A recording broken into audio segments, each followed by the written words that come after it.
every night and every day, every night and every day. Never forget to say La ilaha illallah. Never forget to say La ilaha illallah. Never forget to say La ilaha illallah. When you're walking down the street, use your time and repeat, and say in every heartbeat La ilaha illallah. When you're walking down the street, use your time and repeat, and say in every heartbeat La ilaha illallah. লিল্লাহি তাকবীর। আল কোরআনের আলো, আল কোরআনের আলো। আল্লাহ মহান আল্লাহ সুবহানাহু ওয়া তাআলার দরবারে লাখো কোটি শুকরিয়া জানাচ্ছি যে এই চমৎকার সৃষ্টি ডক্টর মিজানুর রহমান হাফিজাহুল্লাহ এক নজরে কোরআন এট এ গ্লিম্পস অফ হোলি কোরআনের শুভ উদ্বোধন আমরা পর্যবেক্ষণ করছি। আজকের এই চার দেয়ালের ভেতরে এই অনবদ্য সৃষ্টিটি সারা পৃথিবীর বাংলা ভাষাভাষীদের হাতে পৌঁছবে, এটিই হচ্ছে আমাদের আশা এবং প্রত্যাশা। আমরা অনেক অনেক মোবারকবাদ জানাচ্ছি এই আয়োজনকে রাঙিয়ে তুলবার জন্যে নিজেদের সময়কে স্যাক্রিফাইস করে যারা এসছেন। অনেক অনেক শুভকামনা আপনাদের সবার জন্যে। মাশাআল্লাহ, জাযাকাল্লাহ, হায়াকাল্লাহ, বারাকাল্লাহ। অনেক অনেক ধন্যবাদ সম্মানিত অতিথি আপনাদের। বিসমিল্লাহ ওয়াসসালাতু ওয়াসসালামু আলা রাসূলিল্লাহ ওয়া বা'দ। আমরা আল্লাহর দরবারে শুকরিয়া আদায় করছি যে আল্লাহ তাআলা আজকে আমাদেরকে এই এক নজরে কোরআন বইয়ের বুক লঞ্চিং সেরিমনিতে হোটেল শেরাটনের এই বলরুমে একত্রিত হওয়ার সুযোগ করে দিয়েছেন। আমরা পড়ছি আলহামদুলিল্লাহ। প্রতিশ্রুতিশীল প্রকাশনা সংস্থা সত্যায়ন প্রকাশনকে আমি অন্তরের অন্তঃস্থল থেকে মোবারকবাদ জানাতে চাই এরকম চমৎকার একটি প্রোগ্রামের আয়োজন করবার জন্য, এবং দেশের প্রথিতযশা আলিমী দ্বীন, শিক্ষাবিদ সবাইকে একটা প্ল্যাটফর্মে একত্রিত করবার জন্য। আজকের প্রোগ্রামে আপনারা যারা উপস্থিত হয়েছেন, আমি আপনাদের সবাইকে অন্তরের অন্তঃস্থল থেকে শুভেচ্ছা জানাতে চাই। আজকের প্রোগ্রামে উপস্থিত হয়েছেন এদেশের প্রথিতযশা আলিমী দ্বীন, শিক্ষাবিদ, সাহিত্যিক, কবি, সামাজিক, ধর্মীয় এবং রাজনৈতিক নেতৃবৃন্দ সহ পুরো সত্যায়নের টিম। আমি আপনাদের প্রত্যেককে আবারও আন্তরিক মোবারকবাদ এবং অভিনন্দন জানিয়ে শুরু করছি। প্রিয় সুধী, আল্লাহর দরবারে শুকরিয়া যে এরকম একটি বড় কাজ আমরা শেষ করতে পেরেছি। আল্লাহ তাআলা আল কোরআন আল কারীমকে তিনি গোটা বিশ্ববাসীর জন্য রিমাইন্ডার বা হেদায়েত করে প্রেরণ করেছেন। মুসলিম অমুসলিম নির্বিশেষে আমরা অনেক সময় এই ব্যাপারটিকে এভাবে প্রেজেন্ট করি না। আমাদের সবারই এভাবে প্রেজেন্ট করা দরকার যে এটা হচ্ছে কোরআনটা এমন একটা গ্রন্থ যেটা সবার জন্য, for the entire universe, for the entire human being. এবং এই কথাটা আল্লাহ খুব স্পষ্টভাবে বলেছেন যে এই কোরআন হচ্ছে যিকরা লিল আলামিন। এটা হচ্ছে reminder for the entire universe. সবার জন্য এখানে রিমাইন্ডার আছে, উপদেশ আছে, মুসলিম অমুসলিম নির্বিশেষে। এবং পাশাপাশি এই কিতাবটি সর্বশেষ আসমানি কিতাব আল কোরআন আল কারীম, এটি পৃথিবীর সবচাইতে, আমি প্রায় বলি যে সবচাইতে ইন্টারেক্টিভ একটা কিতাব, লাইফ ওরিয়েন্টেড একটা কিতাব, জীবন ঘনিষ্ঠ। এর চেয়ে বড় জীবন ঘনিষ্ঠ কিতাব আর হয় না। আমরা যদি অন্যান্য আসমানি কিতাবের সাথে কোরআনকে একটু কম্পেয়ার করি, আমরা দেখব যে অন্যান্য সব আসমানি কিতাব একবারে নাজিল হয়েছে। আপনারা ব্যাপারটি হয়তো অনেকেই জানেন যে তাওরাত, ইনজিল, জাবুর থেকে শুরু করে সুহুফ ইব্রাহিম ও মূসা, এ সবগুলো একবারে কাঠের ফলকে করে একবারে নবীর হাতে দেয়া হয়েছে, যে এখানে কিছু আদেশ আছে, নিষেধ আছে, ডুজ অ্যান্ড ডোন্টস, কিছু নির্দেশিকা একবারে দিয়ে দেওয়া হয়েছে। কিন্তু কোরআন হচ্ছে একেবারে ব্যতিক্রম, একবারে আসেনি, 23 বছরের একটা লং পিরিয়ড অফ টাইমে এসেছে। রাসূল সাল্লাল্লাহু আলাইহি ওয়াসাল্লাম ওনার জীবনে, সমাজে, পরিবারে, রাষ্ট্রীয় পরিমণ্ডলে যখনই কোনো সংকটের মুখোমুখি হয়েছেন তখনই সমাধান হয়ে হাজির হয়েছে কোরআন। তিনি পরিবারে সংকটের মুখোমুখি হয়েছেন, কোরআন এসেছে। ফ্যামিলি অ্যাফেয়ার্স নিয়ে চাপে আছেন, কোরআনে এসেছে। মদিনার বাজারে কিছু নিয়ে ডিল করছেন, সমস্যা, কোরআন নাজিল হয়েছে। যুদ্ধের ময়দানে কোরআন নাজিল হয়েছে। তিনি পাহাড়ে চড়েছেন, পাহাড়ের উপরে কোরআন নাজিল হয়েছে। মক্কায় নাজিল হয়েছে, মদিনাতে নাজিল হয়েছে, মরুভূমির মাঝখানে নাজিল হয়েছে, মানে যেখানে সমস্যা সেখানে কোরআন, প্রবলেম সলভিং মেথডোলজি নিয়ে। এজন্য 23 বছরের লম্বা সময়টা লেগেছে। এজন্য এটা খুবই লাইফ ওরিয়েন্টেড, জীবন ঘনিষ্ঠ, ইন্টারেক্টিভ একটা কিতাব।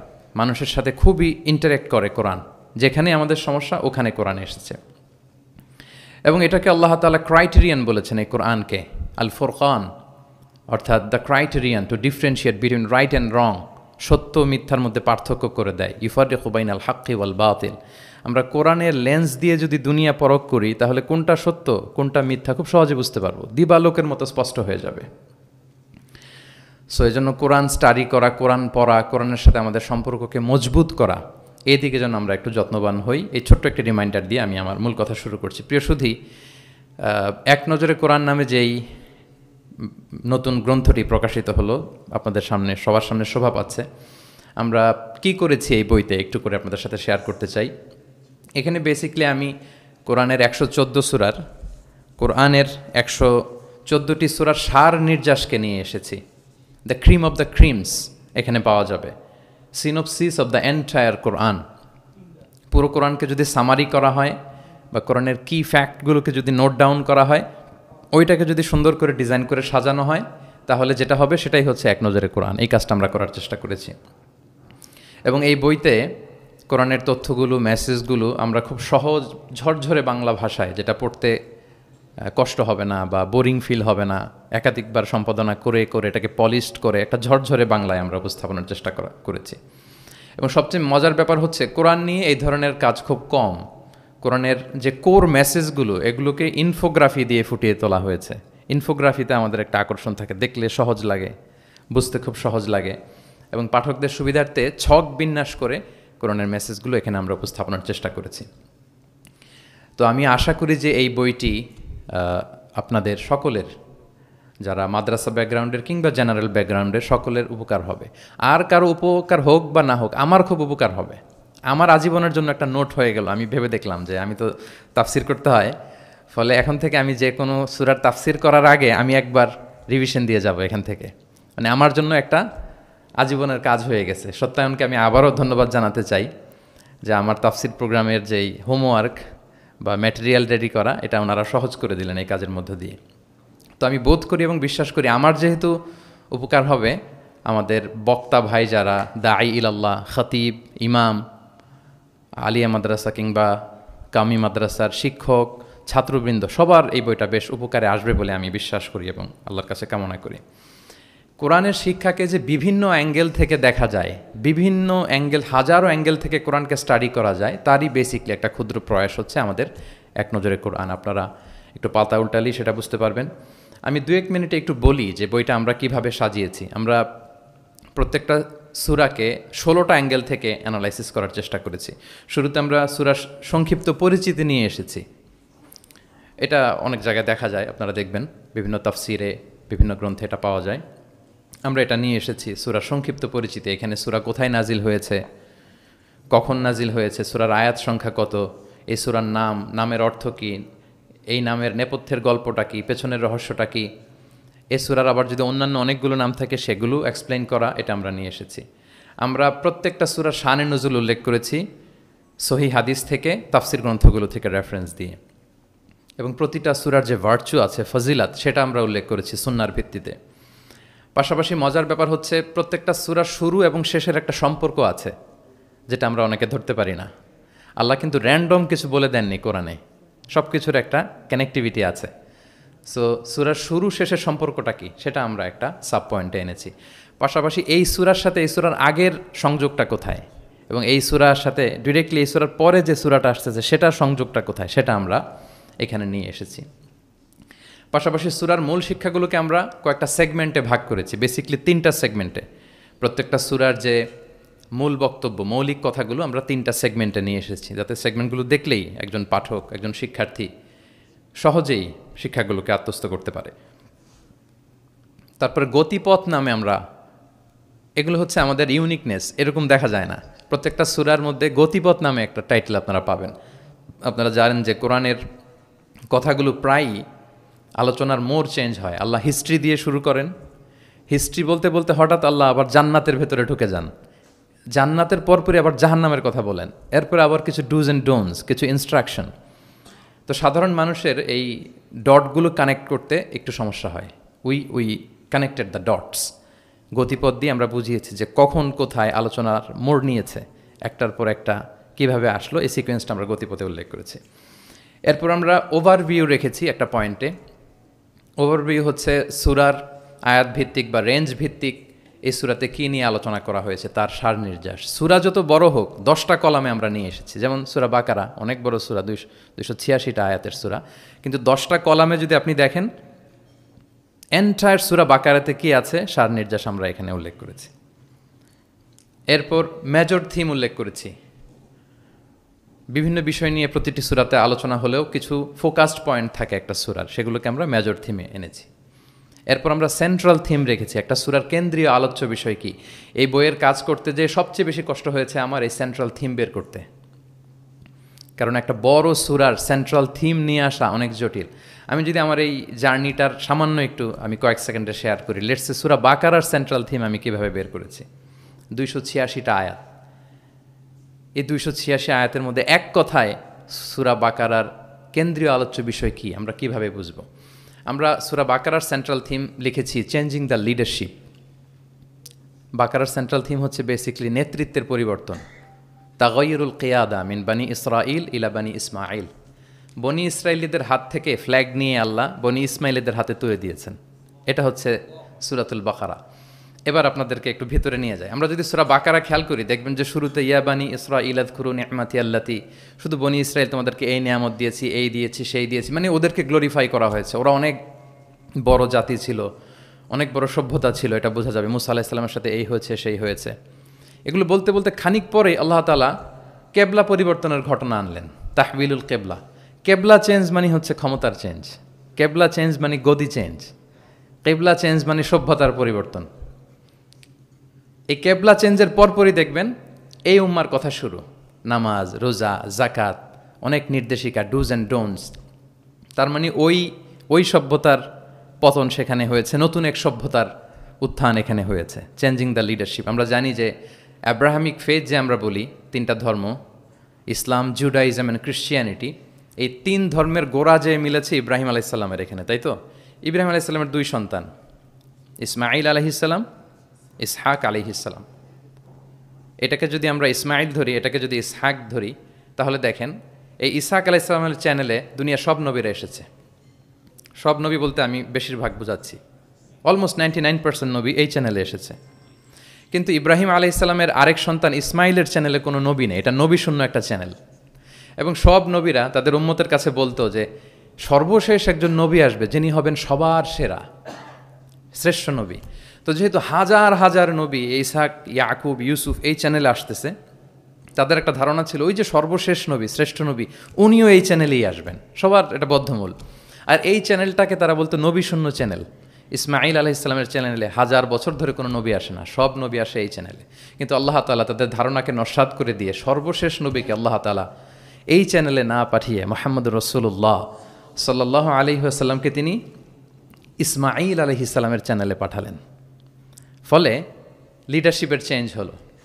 এইভাবে আমরা সূরা বাকারার সেন্ট্রাল থিমকে আইডেন্টিফাই করেছি, চেঞ্জিং দ্য লিডারশিপ ফ্রম বানি ইসরাইল ইলা বানি ইসমাইল। রাসূল সাল্লাল্লাহু আলাইহি ওয়াসাল্লাম কিন্তু বনি ইসরাইল ছিলেন না, তিনি ছিলেন বানি ইসমাইল।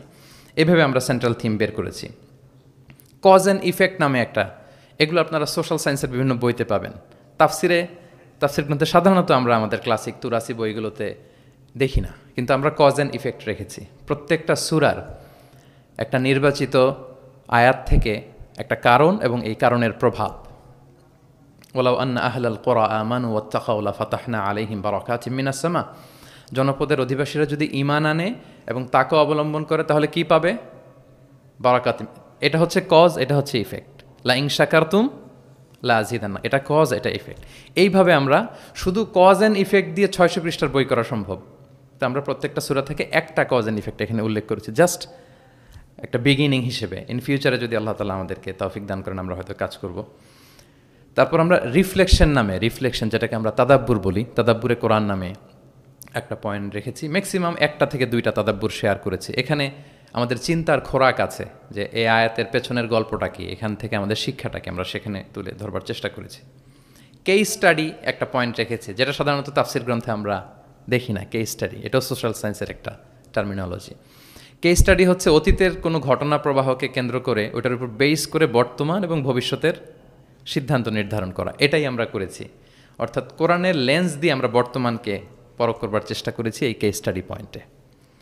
সবশেষে কিছু শব্দ জানতেই হয়, এরকম একটি পয়েন্ট রেখেছি যে কিছু শব্দ আছে এগুলোর অর্থ আমাদের জানতেই হয়। একেবারে রুট লেভেলে বাদাবিরা, মরুর বেদুইনরা এই শব্দ দিয়ে কী মিন করে, প্রফেটের টাইম এটা দিয়ে কী মিনিং হতো, আধুনিক আরবিতে এটা দিয়ে কী মিনিং করে, শুধু এইটার উপর 1000 পৃষ্ঠার বই করা সম্ভব।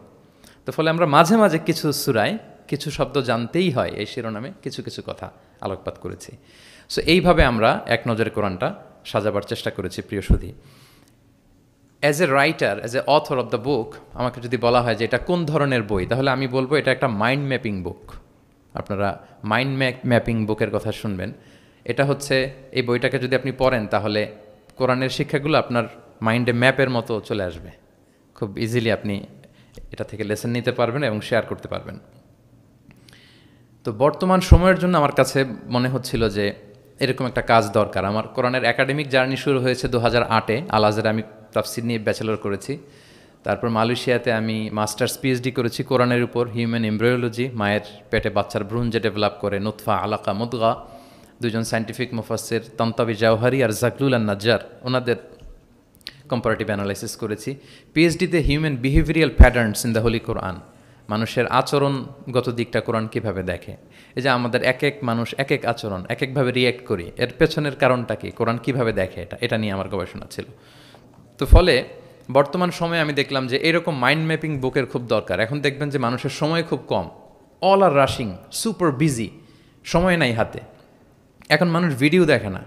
আমি 2 বছর আগে একটা প্রফেট সিরিজ করেছিলাম 25 জন নবীর জীবনের উপর, খুবই ওয়েল ডকুমেন্টেড ম্যানারে, একাডেমিক ওয়েতে। তো এটার ভিউ খুব একটা নাই, এগুলো দেখতে চায় না মানুষ। মানুষ খুব বিজি। এখন কি দেখে জানেন? আমি বলে দিই, রিলস দেখে, রিলস, তাই না? রিলসে এই 1 মিনিট, 1.5 মিনিট, 2 মিনিট সে তার জিনিসটা পেয়ে যায়। হতে পারে নলেজ, হতে পারে কোনো ইনফরমেটিভ ভিডিও, অথবা এন্টারটেইনমেন্ট, রিলসে মানুষ। তো আমি ভাবলাম যে এখনকার মডার্ন সোসাইটির কথা যদি বলি, আমরা কালচারাল এলিট বলে যাদেরকে একটু বাঁকা চোখে কথা বলি, এদের কাছে যদি আমাকে কোরআন পৌঁছাইতে হয়, এরকম মাইন্ড ম্যাপিং একটা বুক দরকার। তো সেই চিন্তা থেকে আমাদের কয়েক বছরের পরিশ্রম, আল্লাহ তাআলা দয়া করে আলোর মুখ আজকে আমরা দেখেছি, বইটা আলোর মুখ দেখেছে আলহামদুলিল্লাহ। সেই চাহিদা মাথায় রেখে, মানুষের যে চাহিদা, এটা মাথায় রেখে আমরা বইটাকে ডিজাইন করেছি। আমাদেরকে অনেকে প্রশ্ন করেন, শায়েখ আপনি তো কোরআন নিয়ে অনেক ইন্সপায়ার করেন, তো কোরআন যে পড়তে বসি, অনুবাদ পড়লে অনেক সময় বুঝি না। সাধারণ মানুষ আসলে বুঝে না যে হঠাৎ আল্লাহ এটা বলে, এরপরে এটা বলে। আমার আম্মাই এই কথা বলে আমাকে শুনে, শায়েখ আহমদুল্লাহকে শুনে, এরকম কোন আলেম কি বলতেছে আমার আগে আমার আম্মার কাছে পাওয়া যায়। ওই যে ইউটিউব থাকে, খালি দেখতে থাকে কার কি আলোচনা আসলো। আর কোরআনটা পড়ে তো আম্মা আমাকে মাঝে মাঝে বলে যে বাবা, সূরা ইউসুফে হঠাৎ এটা বলতে যে আবার এটা কেন বললো। তো উনি তো আর আমাদের মতো সিস্টেমেটিক অর্ডারে ওস্তাদের সামনে বসে পড়ে পড়ে তো আর আসে নাই। সো ওনাকে কেউ ধরাই দিতে হবে। ওই ধরিয়ে দেওয়ার কাজটা আমরা অনেকটা এক নজর কোরআনে করেছি। ফলে আমরা কোরআনের কোনো সূরার অনুবাদ পড়ার আগে, তাফসির পড়ার আগে আমরা যদি এক নজরে কোরআন থেকে ওই সূরাটা একটু পড়ে নেই, আমার মনে হয় যে খুব সহজে আপনি সূরাটা ধরতে পারবেন। লেটসে আপনি প্ল্যান করেছেন এই রমাদানে আমরা সূরা ইয়াসিন, এই রমাদানে সূরা ইয়াসিনের বঙ্গানুবাদটা পড়ব, সূরা ইয়াসিনের তাফসির আমরা পড়ব তাফহিম থেকে, জিলাল থেকে, ইবনে কাসির থেকে, যে কোনো হোয়াটএভার ইট ইজ। আপনি সূরা ইয়াসিনের অনুবাদ এবং তাফসির পড়ার আগে যদি এক নজরে কোরআন থেকে জাস্ট 5 পৃষ্ঠা একটু পড়ে নেন, আপনি আগে থেকেই বুঝে যাবেন এই সূরায় কি কি আছে, কি কি বলা হচ্ছে, সেন্ট্রাল থিম কি, মেজর থিম কি, সার নির্যাসটা কি সূরা ইয়াসিনের, এখানে আপনি পেয়ে যাবেন। এরপর আপনি অনুবাদ পড়েন, সহজ, you will get an overall idea. সহজ হবে আপনার জন্য ইনশাআল্লাহ বিইذنিল্লাহ। তো আমি কয়েক বছর আরব বিশ্বে পড়াশোনা করেছি, আল আজহার ইউনিভার্সিটিতে। ওয়েস্টার্ন ওয়ার্ল্ডেও আমাদের বিভিন্ন লাইব্রেরিতে ভিজিট করার সুযোগ হয়েছে। তো ওখানে আমি দেখতাম যে খুব সুন্দর সুন্দর বই, অনেক সুন্দর বাইন্ডিং, ছাপা ভালো, পৃষ্ঠা ভালো, কালারফুল। মোস্ট রিসেন্টলি আমি একটা বই পড়ছি, মিরাজ মহিউদ্দিন নামে একজন Egyptian scholar, Harvard graduate, revelation নামে, অনেকে হয়তো দেখে থাকবেন। এত চমৎকার বই সিরাতের উপর আমি আমার পুরো জীবনীতে দেখিনি। হার্ভার্ড গ্রাজুয়েট সে, এমনভাবে সে সিরাতটাকে মানে ভিজুয়ালি প্রেজেন্ট করেছে, অবাক করা। তো আমার খুব ইচ্ছে ছিল যে ওয়াই নট বাংলাদেশে আমরা আমাদের এই পাবলিকেশন ইন্ডাস্ট্রি থেকে এরকম বই কেন হয় না। তো যেই প্রকাশকের সাথেই কথা বলি ওনারা বলে যে শায়েক আপনি তো জানেন না, এই দেশে মাথার চেয়ে পায়ের দাম নাকি বেশি।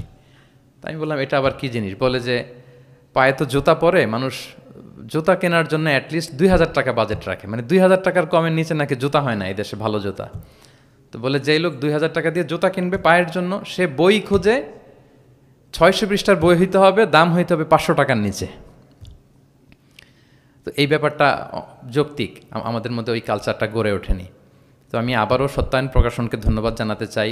ওনাদের সাথে অনেক মিটিং করে অনেকভাবে বুঝিয়ে আমি ওনাদেরকে রাজি করেছি এবং ওনারাও অ্যাগ্রি করেছেন যে না শাক আপনি যেভাবে গাইড করবেন ওভাবেই আমরা বইটা করব। আপনারা দেখবেন যে 608 পৃষ্ঠার একটা বই, হার্ড কাভার, 4 কালারের কম্বিনেশন এবং মেট যে আর্ট পেপার, পুরো আর্ট পেপারে এই 608 পৃষ্ঠার বইকে আমরা এনেছি। তো আমার কাছে মনে হয় যে মডার্ন সোসাইটিতে আমাদের ইসলামের দাওয়া বা মেসেজগুলো পৌঁছাতে হলে আমাদের স্ট্র্যাটেজি একটু পাল্টাতে হবে। যেভাবে তাদের কাছে রিচ করা যায়, পৌঁছা যায়, আমাদের কন্টেন্ট যেমনি ভালো হইতে হবে, পাশাপাশি আমাদের বাধাই, আমাদের কাভার দেখলেই যাতে ভাল লাগে। আমার মনে হয় যে এই বইটা কেউ দেখে একটু নাড়াচাড়া করলেই সে এটা কালেক্ট করতে চাইবে। তো আমার তো আরও কয়েকটা পাবলিক ইভেন্ট আছে, আমি তো বিভাগীয় পর্যায়ে প্রোগ্রাম করছি, আমার ময়মনসিংহ এবং রাজশাহী বিভাগের প্রোগ্রাম বাকি। তো আমি সেখানেও আহ্বান জানাবো যে আপনারা কাইন্ডলি বইমেলায় যাবেন, যে বইটা শুধু দেখবেন, আমি কিনতে বলবো না কাউকে। তো এটার দাম যেহেতু একটু বেশি হয়ে যাচ্ছে, আমি প্ল্যান করতেছি যে আমাদের তো কিছু শুভাকাঙ্ক্ষী ভাই বন্ধু আছে, তাদেরকে বলবো যে কিনে কিনে বিতরণ করবেন। এলাকার কোনো ইমাম, খাতিব, কোনো বক্তা যেন বাকি না থাকে। কেউ না পেলে আমার সাথে যোগাযোগ করবেন, আমি নিজ টাকায় এটা বিতরণ করব। যদি আল্লাহ তাআলা এই ওসিলায় যদি আমাদেরকে কবুল করে, এটাই আমাদের জন্য অনেক বড় সৌভাগ্য। সবশেষে আপনারা অনেক ব্যস্ত মানুষ, এমন অল আর লাইক স্টার্স, এখানে নজুম, দেশ বরেণ্য এতগুলো পাবলিক ফিগার, এত প্রথিতযশা আলেমে দ্বীন, সাহিত্যিক, বুদ্ধিজীবীদেরকে এক প্ল্যাটফর্মে আনা এটা অনেক কঠিন। তারপরেও আপনারা শুধু কোরআনের দিকে চিন্তা করে আপনারা সময় বের করে এসেছেন। আপনারা আমার অন্তরের অন্তঃস্থল থেকে শুভেচ্ছা জানবেন, ভালোবাসা জানবেন। আপনাদের সবাইকে আমি আবারও শুভেচ্ছা জানাচ্ছি, সত্যায়ন প্রকাশনকে শুভেচ্ছা জানাচ্ছি এবং আল্লাহ তাআলার কাছে এই ছোট্ট অ্যাপিলটুকু, দোয়াটুকু আল্লাহর কাছে করে যে রব্বানা তাকাব্বাল মিন্না ইন্নাকা আনতাস সামিউল আলিম ওয়া তুব আলাইনা ইয়া মাওলানা ইন্নাকা আনতাত তাওয়াবুর রহিম। সাইয়েদনা ইব্রাহিম আলাইহিস সালাম ওনার সন্তান ইসমাইলকে নিয়ে যখন কাবা বানালেন, এই দোয়াটা করেছিলেন যে আল্লাহ আপনি কবুল করুন। আজকের এই বুক লঞ্চিং সেরিমনিতে আল্লাহর কাছে এই দোয়াটুকুই করে যে আল্লাহ আপনি মেহেরবানি করে এই কাজটুকু আপনি কবুল করুন। হাদা মা ইনদি ওয়াল ইলমু ইনদাল্লাহি আলাইহি তাওয়াক্কালতু ওয়া ইলাইহি উনীব। আসসালামু আলাইকুম ওয়া রাহমাতুল্লাহি ওয়া বারাকাতুহু।